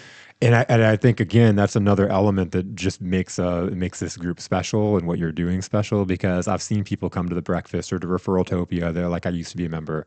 I've seen so many people that have come back and have joined teams that used to be a member. Yeah. And how often do you see that in businesses? Because again, you get thrown out like, okay, you're not serving me anymore. You're just a dime a dozen. Go out the door. Somebody told me the other day that they hate their job and they're looking to be a business owner, and they're like, I've got this feeling, and I say it every single day, that if I died here in this chair making calls, they would just wheel me out and wheel the next person to sit at my computer. And I was like, and if you look at that, like when a client leaves us, is that, wheel them out, wheel the next person in? No, that's not what you do. And again, all these things and who you are create to the culture and what Caerusnet is. Yeah, thank you. And it's extremely intentional. It's extremely intentional. So many people have to leave for a different reason. And then the other thing too, look at your clients, look at my clients. We deal with a high turnover rate. Business is a burnout rate. There's so many things that are already automatically up against a business whose goal is to help businesses. Like if I were to look at the business card, if I were to call probably half of the businesses that visited Caerusnet over the last 5 years where the person didn't join, or I sent them an email, the email will come back saying, so-and-so no longer works at this company. Wow. If you need help, please call this number. What an interesting study there. It's not that they didn't make it there because they didn't join Caerusnet, but what I'm saying is because there's some barriers to entry, at the least conversations with me that I'm trying to figure out. If there were no barriers, then like you said, it would all kind of fall apart. But the people that don't join, again, I'm transparent. Here's the number of meetings we run. Here's how much I'm going to expect you to. Here's this thing called a toolbox. This is what you're going to learn how to master as you go through this 1 year long journey. I want you to be here for 1 year. After you've been with me for 1 year, your membership renews month to month. Stay as long or short as you want after that. But don't start with me if you can't commit to a year. I don't want you as a client. Yeah. Yep. So by saying that, if that person has any inkling in the back of their mind that I'm on Indeed, I'm on Monster, I'm on all these things and I've been interviewing, how could that person in good faith join the group. be a part of that when Absolutely. they've already got an exit plan. Yep. And you don't know who's in front of you that has an exit plan. Not everybody's going to be upfront with you about where they're at with their business. And I'll also tell people too, like if that's that person, here's what I will tell somebody too that might be in that boat where like, I've tried everything and I guess I'm going to try this. And if this doesn't work, I'm out of business. Yep. I will tell somebody, if you're hanging on for dear life from that rope and your hands are bleeding and you're on the last knot of the tie hanging onto that rope before your business goes out, I promise you Caerusnet will not save you. Yeah. Yep. As a matter of fact, the stress you're going to be feeling being hanging on the end of that rope with the chomping alligators underneath, you're not in a good mental place. You're not in a good spiritual place. How are you going to be thinking of helping other people when you're screaming help yourself? 5,000%. You're thinking about me. And I talk about this a lot as far as like inward, outward mindset. In, you just because you're thinking about yourself doesn't make you a bad person. It makes you a human. You're worried about your survival. Yeah, nothing wrong with that. But I think that, having those open conversations with people, you get a good sense of, again, that get it, want it capacity. And capacity is the biggest thing. Sometimes it's get it. Sometimes people don't necessarily get, because if they haven't had other people in their lives that have lent a hand to them and made a big difference, it's hard for somebody to see why it's important to also be helpful to other people. If you never had that role model to you, then you're living in the world of scarcity. Absolutely. And scarcity sucks. Scarcity sucks. Absolutely. But scarcity is a mindset. It's not a fact. It is, and like even thinking about that, like why would I go and speak to other people in the same industry and, that do the same thing as me? And like I've spoke with other sales coaches and we've built synergies and have actually exchanged clients, or I've had one sales coach that I built a relationship with that he ended up having a client that needed an IT guy, and he knew that one of my clients was an IT company. And so he said, hey, I know you're working with these people. Can we connect each other? And then his client ended up being my clients, one of their best clients. Beautiful. And it's just because we had a relationship. Yeah. Yeah. That's what it's all about. It's very interesting. I think that, again, being where we're at and what's called a fourth turning, there's going to be a grind yet that we still have to go through. And there's no better way to go through a business grind. When I'm talking a grind, we're talking about, hey, did you hear that so-and-so just closed their business? Hey, did you hear that this company is not as successful as they used to be? Yep.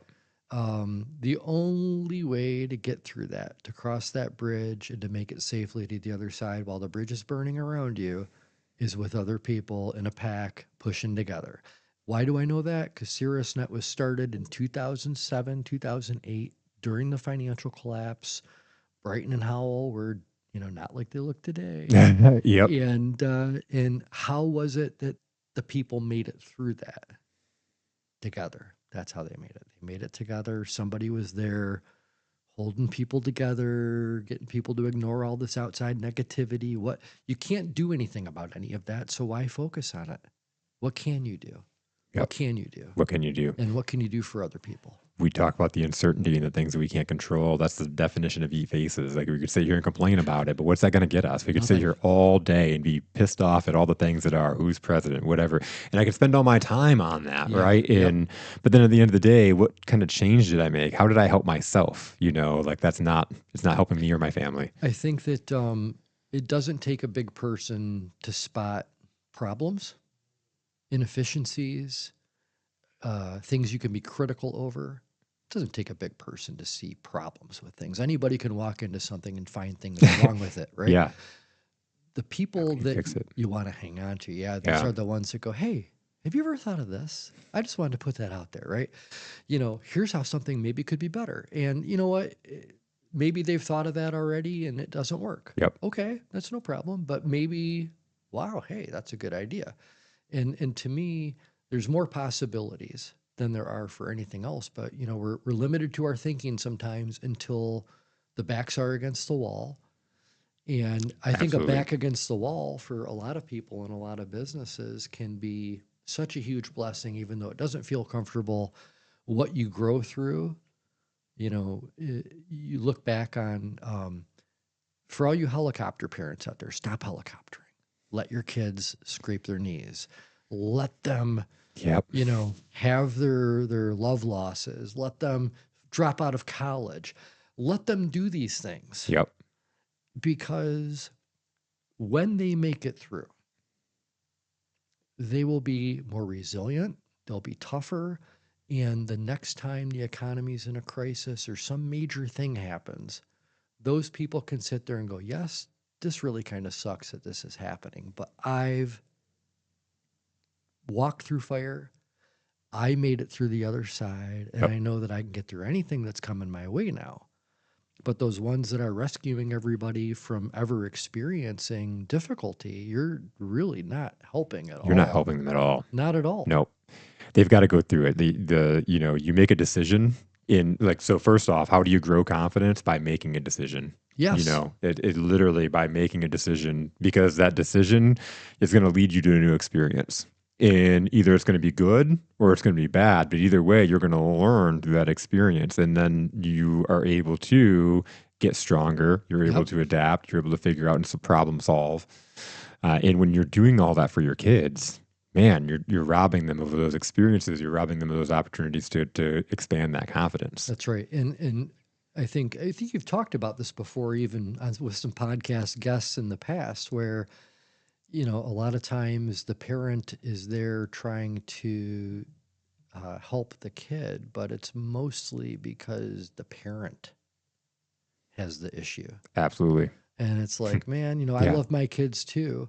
Love Jake and Madison like crazy. And, I've been out of Michigan now for 4 years.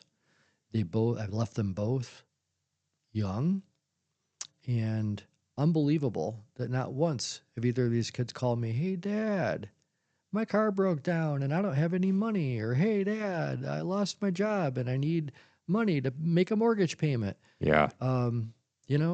If they needed help, I'd help them. But I'll tell you, there's a joy in my life feeling like, wow. I mean, they know I would help them if they ever really needed help. I would be there. Yep. We'll always be there to be an ear to listen to. And I found out with my daughter, the best thing I can ever do is just be a good listener and shut up. Just listen, identify, and listen. She's not coming to me to solve problems. That's what I've always wanted to do in my life, is be a problem solver. But if you have a daughter, you learn that they don't want a problem solver; they want a listener. Yeah, exactly. And so, Daughters, wives, all oh the same. yes, Yeah. exactly. Well, Yeah. my daughter's helped me become a better husband. Yeah. All of these things add up. But I used to always kind of worry too, like, oh my gosh, these kids today. What's this generation? What's the future going to look like when these are the people that are running the country? Oh my gosh, what's going to happen? But I've met so many great young kids that just really have great heads on their shoulders, and That's awesome. Yeah. they don't Yeah, have the definitely. same dating life and stuff like that we had when we were in high school and other stuff like that, but their heads are screwed on well. Oh, for sure. And Yep. I have total confidence that this generation is a good generation, and all these people that want to poo-poo all the new generations and call them this or call them that. Look, they're young adults. They're Yep. growing. They're trying the best they can, and they're watching you. Yep. All right. I have to take a bathroom break Yeah, real yeah. quick. Our camera Sure. heated up and turned off, and that turned off. Yeah, yeah. And then I'll wrap it up. Sure, yeah. Okay. Yeah. Okay.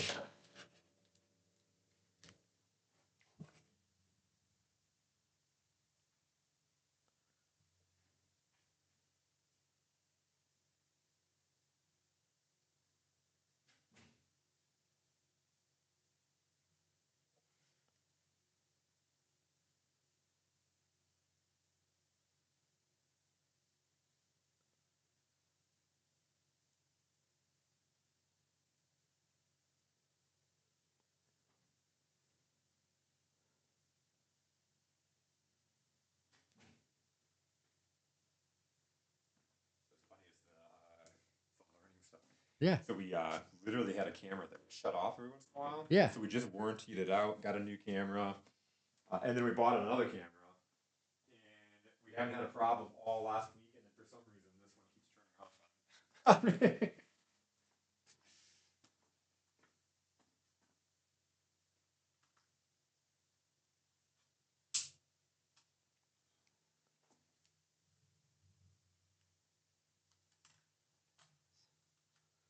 Funny how everybody texts all at one time. All different people, all different friends, different parts of the country. It's like, okay. It is funny when I get out into something like this. It's like catching up on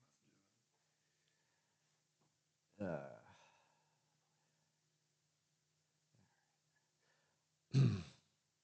Yeah, so you'll give me the little, we'll do the wrap up. Yeah. I don't want to leave Doug waiting either, and I really appreciate your time. It's funny how much the time just disappears. It flies by. I It know. really I know. does. So, man, Steve, that was really a mic drop moment. That you hit a couple of them. I was going to cut you off on the one you were talking about a little bit ago, and then we had to dive in deeper. But I wanted to revisit back real quick because I was talking about we've talked about this kind of like throughout the giving up those limiting beliefs. Yes. And I talked about and shared the story about Christy and her post, and I put this post together based off of her words, based off of what she said, her story and stuff. And so I put this little post together for her because it was like, let's get you kickstarted. Let's get you out there. Like, let's put something out there that's you that can like really speak to like having that fear knocking on doors and why you persevere and do it anyways, because it's about making a difference in the lives of your clients. And so I wrote this post for her and I was like, I'm going to make it really easy for you. Just take a picture of yourself and post it with that. And literally, it took her, like I said earlier, a long time to do it. We didn't leave boot camp today until she posted it. It's now, let's see, it's been a couple of hours. She posted it at 11 o'clock. It's 3 o'clock now. This thing has 108 reactions and 29 comments to it. Now, could you imagine for the audience out there? And 3 shares. In 3 shares, right? And this is just a few hours into posting that. Now, could you imagine if you're in business or you're in business development and you put a post out there that is a business post and within a few hours you have 108 reactions to it?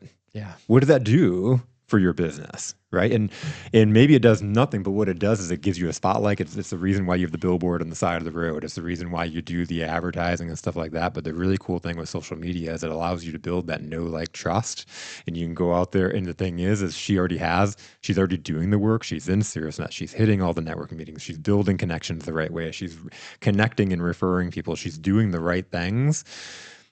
But nobody knows what she does from this end. And so she puts it out on social media and she gets all that traction. And what I'm seeing from my clients and the people I'm working with is when they go out and mix with people, oh, that's what you do. And all of a sudden they're getting those connections and those referrals because it ties back to that particular activation system that we've been talking about. It isn't obvious for people what you do.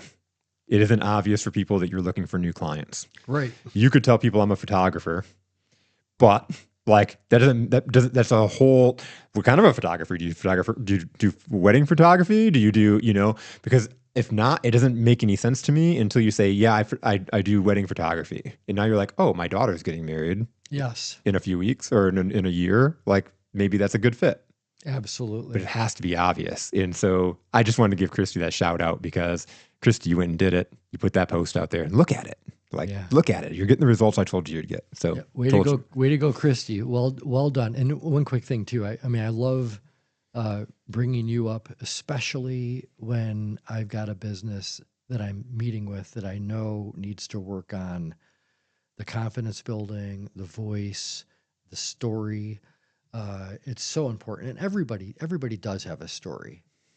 And it's just trying to figure out how can you connect what it is you do with really serving people and looking out for them. So for her, every knock on a door is, another hug to mom and dad. Yep. Right? Yep. Her dad opened the Subway up in Brighton. Oh, wow. The cool. Subway over by Guido's. Oh, yeah. He originally opened that Subway up. I didn't know that until today, but I knew he was a small business owner. But today she shared that he was the Subway guy. Wow, that's awesome. It's just really cool. It's a different thing, and when you can connect your passions, your experiences, your stories to what it is that you do, it is a huge difference maker. Well, and then the other thing too is being somebody that you have a lot of fun with what you do. Oh, and absolutely. I think that's such a huge thing. Like when people come to Caerusnet, they know, doesn't matter what's going on, I'm a certain way. Yep. And you build loyalty with people that really appreciate that sort of thing. Like they don't have to guess, how's Jason going to be when I see Jason this week? They know how Jason's going to be. That's why people go to Jason. Yeah. Yep. It's a brand. Yes. You're creating a brand out there, whether you realize it or not. And it's the Totally. same thing. You go to a certain hotel because you know how the experience is going to be every time. Yes, exactly.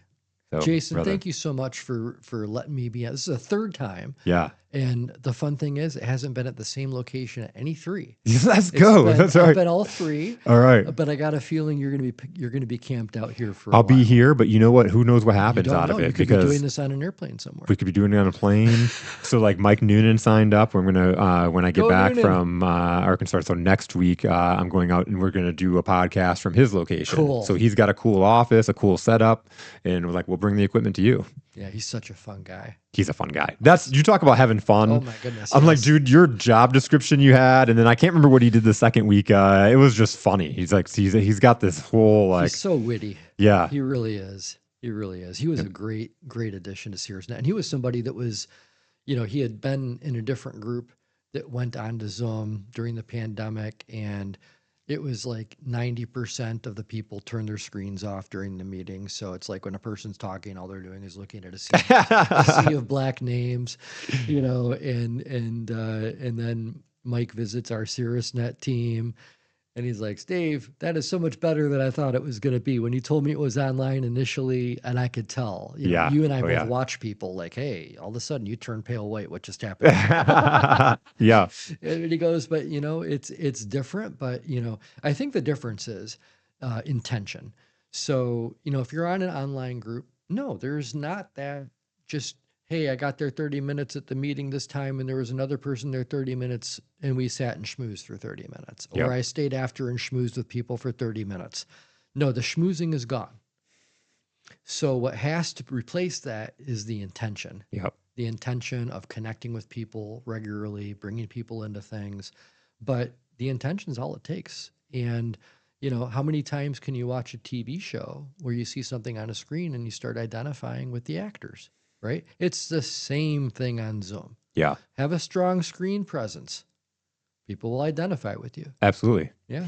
Well, and we're so lucky to have a guy like Noonan in Caerusnet or in a space where you can reach him because he's at a different level than what most people are in their businesses. He's had a lot of success. He is the guy because he'll do the work that Absolutely. a lot of people won't do when they get to a certain level, and then they start failing and they backpedal and they go, what did I used to do? What did I used to do when things were working? Yep. Mike still does those things that others would want to run away from. He shows up. I'm so excited for the breakfast. Me too. One more day. It's going to be awesome. Super awesome. All right. So, Thank you, Jason. absolutely. Appreciate you, brother. Get up, get out, let your roar be known. Entrepreneur swagger, this is your throne. Afraid to be vulnerable, nah, that's your goal. The real stories where the truth gets sold. No more playing small, no more self-doubt. You're a face-eating legend, let it all come out. Grab your values, your vision, your mission, your pace. You're the game changer now, time to own your space. Pro Consulting, yeah, they're lighting the spark, turning wannabe dreams into works of art. So step up, show up, let your power be seen. You're the best version now, go live that dream. Roar loud, be proud, it's your time to rise. Your authentic self is your best disguise. Change your mind, change the game, break free of the shell. Cause hell's just seeing who you could have been. Oh well. Get up, get out, let your roar be known. Entrepreneur swagger, this is your throne. Afraid to be vulnerable, nah, that's your goal. The real stories where the truth gets sold. No more playing small, no more self-doubt. You're a face-eating legend, let it all come out. Grab your values, your vision, your mission, your pace. You're the game changer now, time to own your space. Yeah, Raw Consulting, yeah, they're lighting the spark, turning wannabe dreams into works of art. So step up, show up, let your power be seen. You're the best version now, go live that dream.